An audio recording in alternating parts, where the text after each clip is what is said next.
할렐루야. 오늘 좋은 날 주신 하나님께 영광을 돌립니다. 여러분들 좋은 날 되시길 주님의 이름으로 축원합니다. 오늘 6장에서는 1절부터 시작해가지고 마지막 절에까지 성전을 건축하는 과정에 대하여 기록해주고 있습니다. 성전을 대하는 모든 사람들의 마음은 아마 각별하리라고 생각이 되어집니다. 예전에나 지금이나 모든 사람들의 마음이 아마 각별할 것이라고 생각합니다. 그래서 감격해야 하며 하나님께 영광을 돌리는 마음들은 예전이나 지금이나 여전하다라는 생각을 해봅니다. 오늘 본문에 솔로몬이 성전을 짓는 장면이 나옵니다. 우리는 그냥 성전을 지었구나 라는 생각을 할 것입니다. 그런데 그 과정을 살펴보면 단순하게 그냥 성전을 짓는 것이다 라는 생각을 금방 떨쳐버릴 수 있을 것 같아요. 오늘 성전 짓는 과정들을 통해서 그 성전 짓는 모든 과정이 은혜였음을 알게 됩니다. 여러분도 오늘 성경 본문을 통하여 은혜가 되는 귀한 시간이 되었으면 합니다. 오늘 본문 6장에서는 말입니다. 특이한 단어가 3번 등장하는 모습을 보게 됩니다. 아마 성전 건축을 마치다 라는 단어가 총 3번 등장합니다. 성전 건축은 몇 번에 걸쳐서 마치는 거예요. 한 번이거든요. 한 번에 성전 건축이 마쳐지다 라는 표현을 써야 되는데 우리 성경 본문은 그러지 않고 3번에 걸쳐서 성전 건축을 마치니 성전 건축을 마치니 성전 건축을 마쳤다. 이렇게 기록해주고 있습니다. 9절에 성전의 건축을 마치니라. 이 성전은 백향목 석가래와 널판으로 덮었고 거기 처음으로 마치니라 라고 나오고요. 또 14절에도 이렇게 기록합니다. 솔로몬이 성전 건축하기를 마치고 라고 또 한 번 등장하고요. 또 38절 오늘 본문 읽었지요. 11째 해 불월 곧 8째 달에 그 설계와 식양대로 성전 건축이 다 끝났으니 라고 기록해주고 있어요. 이 본문을 읽으면서 성전을 3번 건축한 거야? 라는 생각이 들 정도에 이렇게 마치니라고 기록해 놓은 모습을 보게 됩니다. 하나님은 왜 본문에 3번씩이나 성전 건축을 마치다 라는 의미의 단어를 사용했을까요? 우리가 생각하는 마치다라는 이 말은 모든 공사를 마쳐야만 사용할 수 있는 단어입니다. 근데 성경은 6장에서 3번씩이나 사용하고 있는 것입니다. 먼저 6장을 살펴보면 말입니다. 이상한 장면이 한 군데 나옵니다. 이상한 장면이 한 군데 나와요. 성전 건축에 대한 이야기면 그 성전 건축에 대한 이야기이면 처음부터 끝까지 뭐에 대한 이야기만 나와야 돼요? 성전 건축에 대한 이야기가 쭉 1장부터 시작해서 계속해서 1절부터 시작해서 마지막 절까지 나와야지 됩니다. 그런데 중간에 하나님의 응답이 중간에 있다라는 사실입니다. 우리가 알다시피 모세가 회막을 완공하자 하나님의 영광이 회막으로부터 차고 넘쳐났음을 알 수 있습니다. 출애굽기 40장 30절, 33절, 35절 말씀이니까 그가 성막과 그 안에 모든 기구를 세우고 성막문에 휘장을 달매 이와 같이 모세가 그 일을 마치니라. 그때에 구름이 회막에 덮치고 여호와의 영광이 성막에 충만하며 모세가 회막에 들어갈 수 없었으니 이는 구름이 희막 위에 덮이고 여호와의 영광이 성막에 충만하며더라. 모세가 성막을 언제? 완성했을 적에 하나님께서 응답하시는 거예요.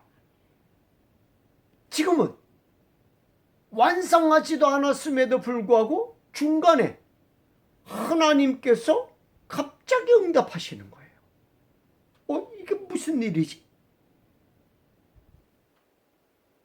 11절에 갑자기 몇 절에 마치니라라고 써 있어요? 38절에 성전 건축을 마치니라 라고 하고, 그때서야 이제 하나님께서 솔로몬에게 응답하시되 하고 등장해야 되는데, 오늘 성경 본문 11절에 이렇게 기록하고 있어요. 여호와의 말씀이 솔로몬에게 임하여 이르시되. 중간에 미리 등장하는 거예요. 하나님께서 중간에 미리 등장해요. 어떻게 이런 일이 일어날 수 있는 겁니까? 하나님이 그렇게 하신 이유는 무엇입니까? 그 이유를 오늘 본문에서 찾아보고자 하는 것입니다. 하나님은 그렇게 특별하게 미리 나타나시고 중간에 나타나신 이유가 있지 않겠습니까? 그 이유를 오늘 본문에서 한번 찾아보고자 하는 것입니다. 성전 건축을 마치라라는 첫 번째 단어는 9절에 우리가 이미 살펴보았듯이 9절에 등장합니다. 9절에 등장할 때 성전의 모든 건축을 마친 것은 아닙니다. 즉 성전의 외부 구조만 완성된 것입니다. 외부 구조를 세부적으로 먼저 살펴보면 말입니다. 먼저 성전을 완성합니다. 성전은 내소와 외소로 되어 있는데 이 규격에 맞춰서 성전을 탁 하고 직사각형으로 탁 하고 성전 외곽을 탁 하고 만듭니다. 그리고 나서 그 성전의 앞부분에는 주랑이라는 것을 만듭니다.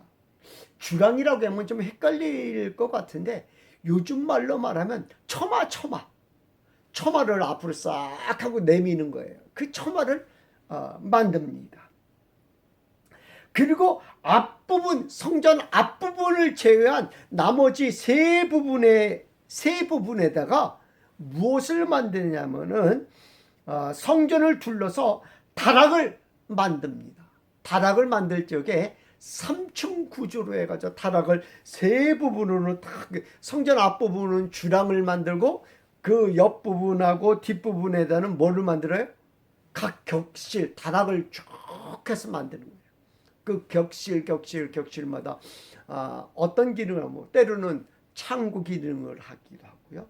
때로는 제사장들이 쉬는 공간이 되기도 하고요. 때로는 모임을 거기서 제사장들 모여서 회의할 수 있는 그런 공간이 되기도 하고 하면서 그런 공간을 그 3층 구조로 해가지고 다 이렇게 그 성전 주위에다 만듭니다. 그렇게 만든 것, 그리고 지붕은 레바논 백향목으로 해가지고 말입니다. 성전 위에 하고 다락하고 해가지고 다 이렇게 덮어요. 백향목으로 해가지고. 백향목 향이 성전에 가득하게 그냥 쭉 하고 내려앉는 그런 느낌을 받습니다. 높이가 좀 달라요. 다락 높이는 3층 높이니까 한 3층 높이 하면은 몇 미터가량 돼요? 한 10미터가량 되잖아요. 여기 그 3미터씩 따져가지고 한 10미터가량 되잖아요. 근데 중간에 성전 높이는 한 13m 가량 돼요. 그러니까 한 3m, 1층가량이 가운데가 더 높아요. 성전 네모 가운데가 1층가량 높아요. 그리고 다락은 그 밑으로 이렇게 해서 만든 그런 구조가 될 것 같아요. 이게 머릿속으로 상상이 되지요. 3층 높이에 그 다음에 위로 조금 올라가서 사각형, 그리고 그 위에는 그 백향목으로 다 그 덮게 지붕을 싹 하고 만든 그런 모습을 가지고 있는 것이 성전의 모습입니다. 그 모습으로 성전을 다 외부 구조로 해가서 만들어 놓고 성경은 이렇게 1차로 성전 짓기를 마치다라고 성경은 말해주고 있습니다.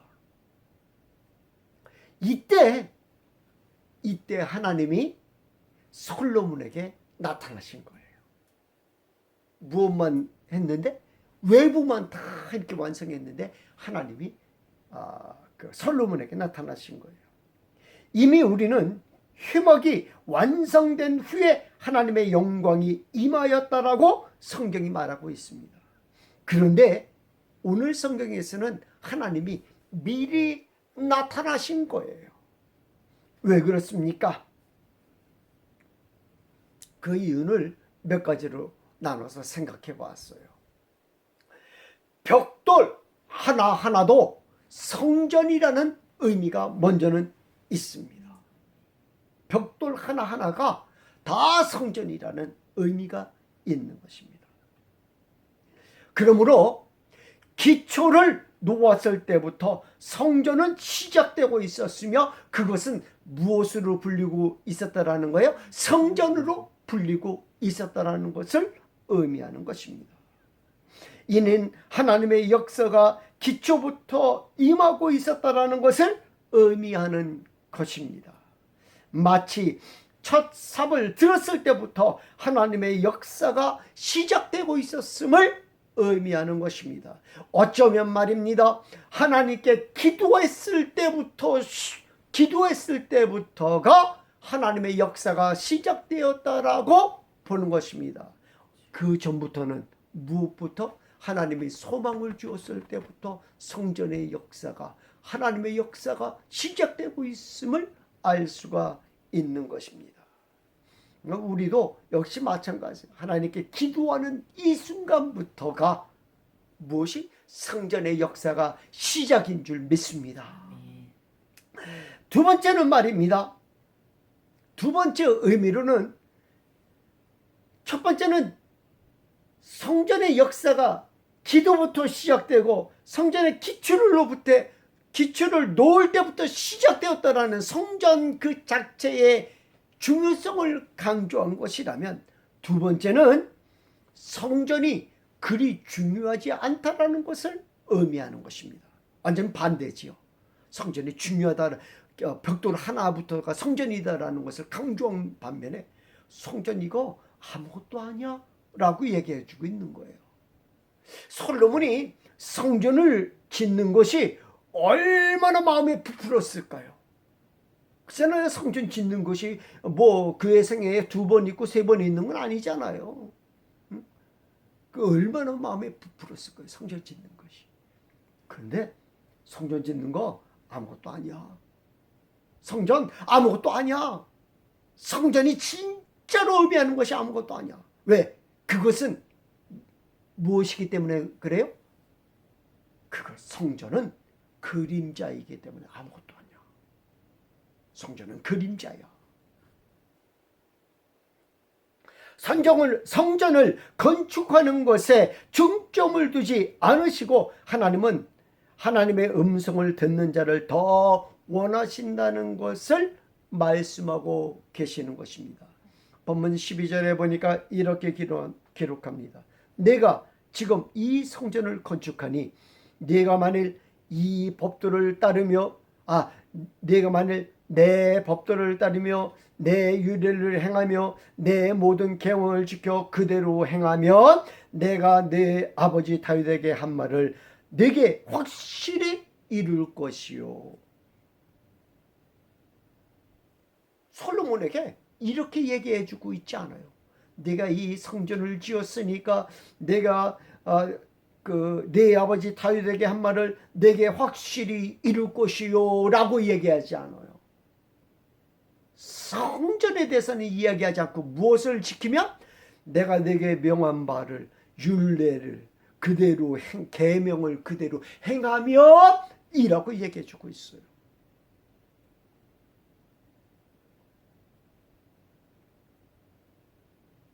하나님이 이 말씀을 하시는 이유는 무엇입니까? 성전이 필요 없다는 것입니까? 그렇지 않습니다. 하나님이 원하시는 것은 성전의 겉모습에 대한 것을 말하는 것입니다. 이것은 뭐야? 그림자야. 무엇에 대한 그림자야? 예수 그리스도에 대한 그림자야. 정말로 너는 무엇을? 하나님의 말씀에 순종하고 하나님의 율례를 따르고 그 말씀대로 살아가는 것이 더 중요한 것이야 라고 말해주고 있다라는 것입니다. 성전이 그 자체로 하나님의 임재와 왕국의 번영을 보증하는 것이 아님을 알기를 원하신 것입니다. 이는 후에 성전이 아무런 구실도 하지 못하다가 이방인들의 손에 의하여 파괴된 것을 보면 하나님의 의도를 알 수 있는 것입니다.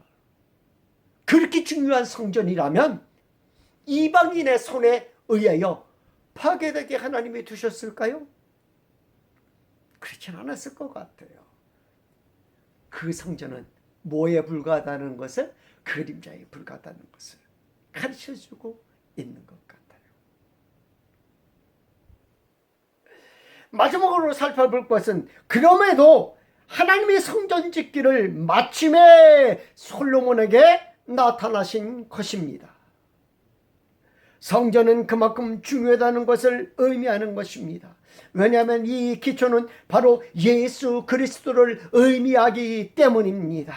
성전의 벽돌 하나하나가 예수 그리스도인 것입니다. 완성된 성전만 예수 그리스도가 아니라 성전의 하나하나 조각조각이 예수 그리스도를 상징한다는 것을 의미해주고 있는 것입니다.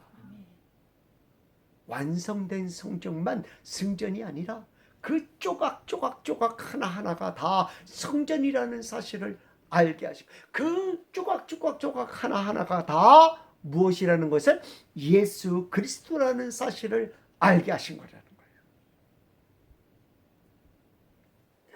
성소를 통하여 예수님을 발견해야 합니다. 지성소를 통하여 예수님을 발견해야 하는 것입니다. 그런데 그런 중요한 것 외에도 기초를 통하여도, 벽돌 하나를 통하여도 예수님을 발견하고, 벽돌 하나를 통하여도, 모퉁이돌 하나를 통하여도 예수님을 발견해야 하는 것입니다. 성전 전체가 예수 그리스도 안에서 하나로 연결된 거룩한 집이라는 사실을 보여주시는 것입니다. 두 번째, 성전 짓기를 마치니입니다. 첫 번째 이제 성전 짓기를 마침에가 끝나고, 두 번째 성전 짓기를 마침에. 두 번째에서는 성전 내부 장식을 공사합니다. 15절에서 36절까지의 말씀을 보게 되면 말입니다. 15절에서 18절에서는 성전 내부를 백향목으로 입히고 박과 꽃장식을 조각해가지고 다 해놓습니다. 예, 꽃장식으로 이렇게 해놨으니까 금을 입히고 꽃장식을 백향목에다 막 파서 예쁘게 참 벽장식을 해놨어요. 그렇게 예쁘게 해놓은 모습을 보게 되고요. 또 지성소를 만들고 그 지성소를 금으로 다 입혀요. 백향목으로 다 둘러쌌잖아요. 그 다 금으로 싹 하고 지성소를 입혀놔요. 또 거기다가 또 그룹을 만들어 가지고 말입니다. 천사장 그룹을 만들어 가지고 말입니다. 그 그룹에다가도 무엇으로? 금으로 싹 하고 입혀요. 성소와 지성소의 벽과 바닥을 금으로 입히고요. 또 문과 뜰을 완성시킵니다. 그러니까 성전 안에 그 내부 모든 것들을 다 무엇으로 만들어요? 금으로 다, 그 백향목으로 다 두르고 그 내부 장식을 하고 거기를 다 금으로 입히고 거기다 그 다 저기를 무늬를 다 새기죠. 자, 오늘 본문에 보니까 박과 꽃장식으로 다 조각했다라고 성경은 이야기해주고 있어요. 예쁘게 조각할 것 같아요. 예쁘게. 그리고 그곳에 공기 다 가려져 있지만 무엇으로 그곳에 밝혀요? 등대로 그곳을 밝히잖아요. 그러니까 은은하게 불빛이 들어가니까 얼마나 아름답고 예쁘겠어요. 그렇게 밝힙니다. 그렇게 꾸며놓고서 성경은 마칩니다. 이 모든 것을 마치고 건축이 마쳐졌다. 1차로 마친 것은 외부였고 2차로 마친 것은 내부를 그렇게 해놓고 마쳤다라고 이야기해주고 있습니다. 그런데 우리는 기억하고 있습니다. 이 또한 첫 번째 건축처럼 예수 그리스도를 의미한다라는 것을 말입니다. 어떻게 내부 공사의 모든 과정이 예수님을 의미하는 것입니까? 자세하게 이 내부에 대하여 설명하기는 어렵습니다. 왜냐하면 너무 많은 양을 설명해야 되고 증명해 가야 되는 일이기 때문입니다.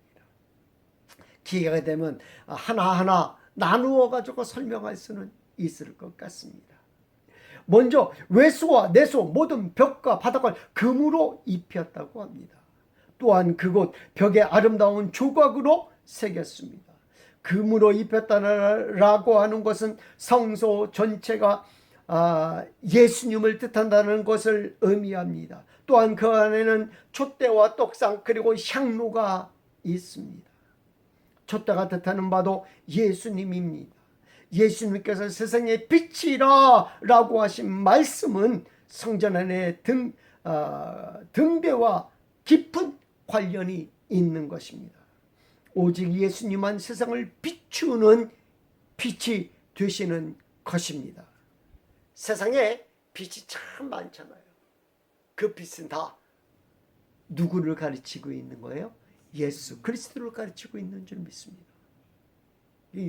우리가 전구 하나를 보면서 예수 그리스도를 예수님 믿는 사람들은 예수 그리스도를 떠올려야 하는 거예요.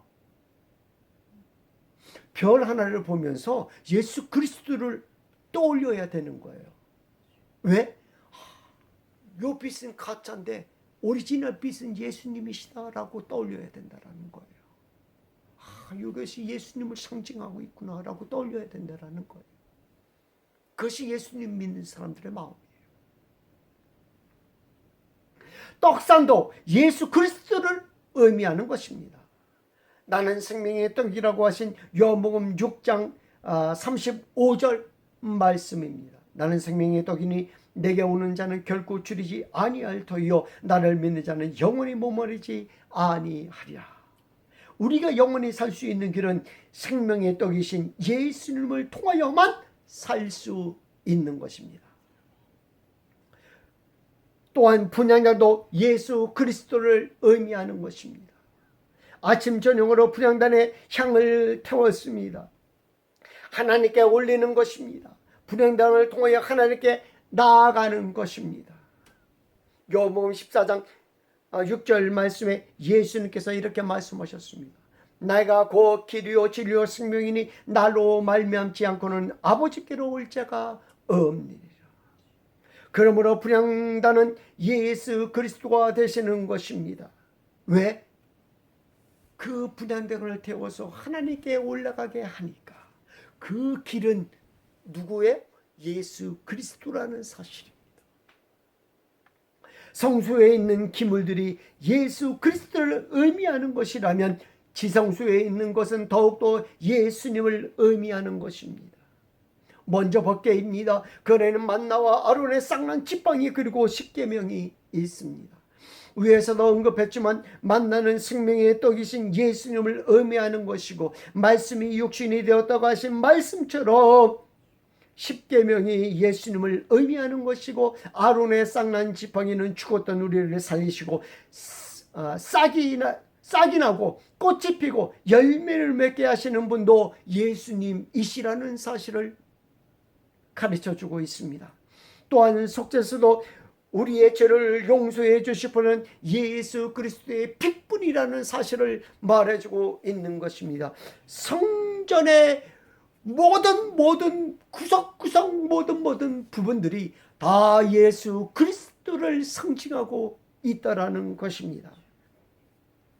성전의 내부를 건축하며 건축한 것을 마치고 라고 한 의미는 무엇일까요? 이는 성전이 예수 그리스도를 의미한다는 것을 알게 하시고자 하시는 것입니다. 마지막으로 38절에 건축을 마치니입니다. 11번째 불월 곧 8째 달에 그 설교와 식양대로 성전 건축이 다 끝났으니 솔로몬이 7년 동안 성전을 건축하였더라. 모든 건축이 맞춰졌음을, 외부 공사와 내부 공사가 다 맞춰졌음을 말하는 것입니다. 완성된 성전에 대하여 건축을 마쳤다고 한 것입니다.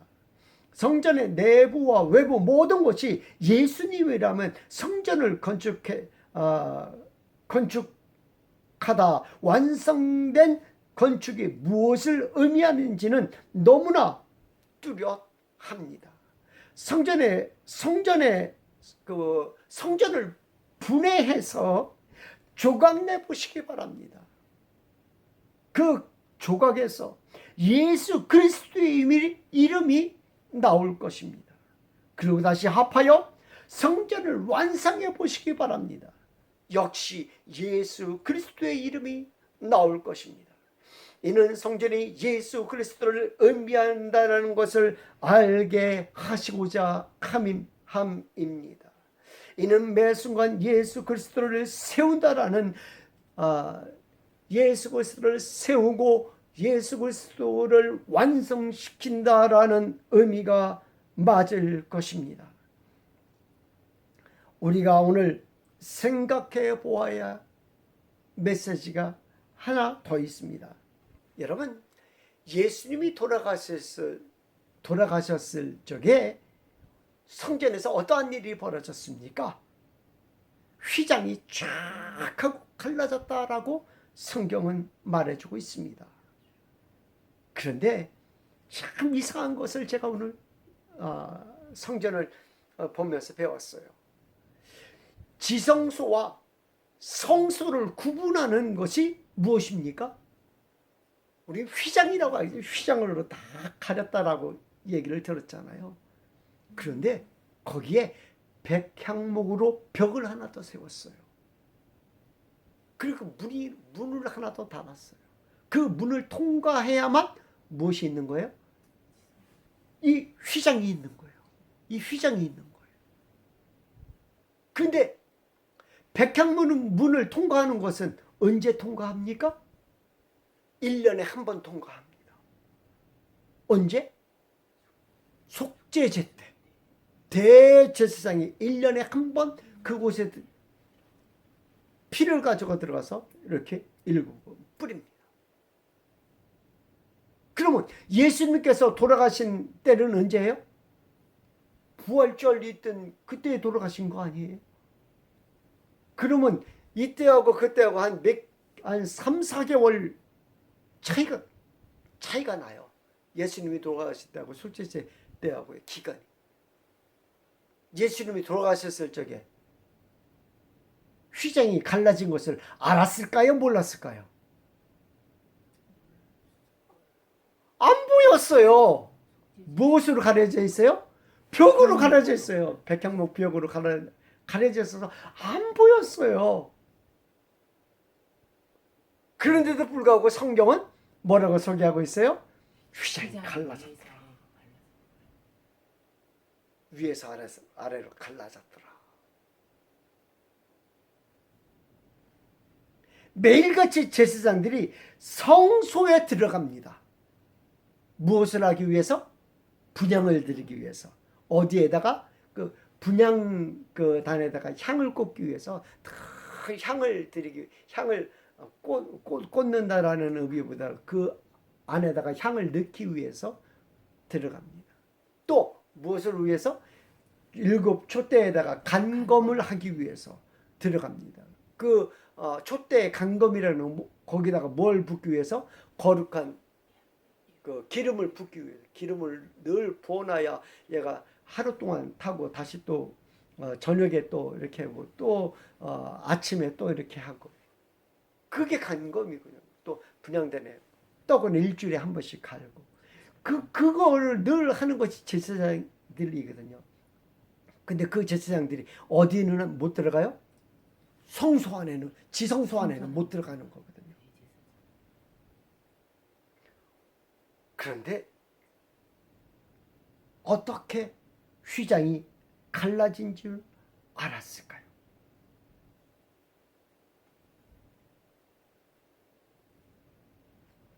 어떻게 알았을까가 신약 성경에서는 중요한 것이 아니에요. 중요한 것이 아니에요.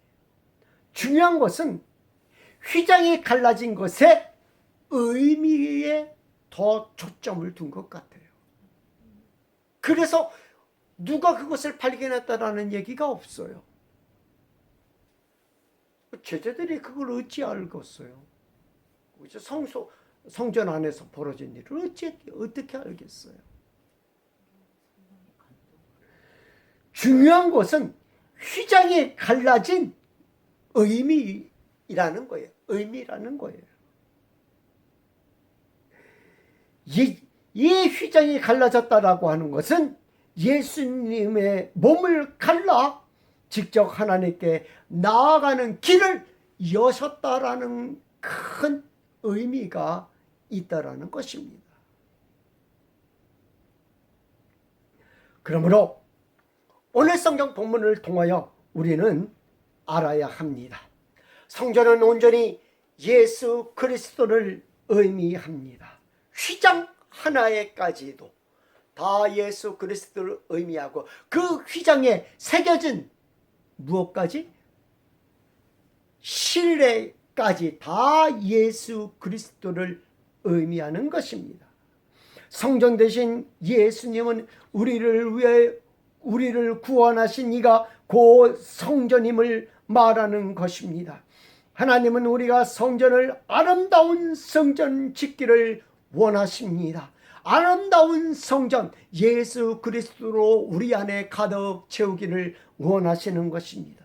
그 성전이 예수님이시기 때문이며 성전을 짓는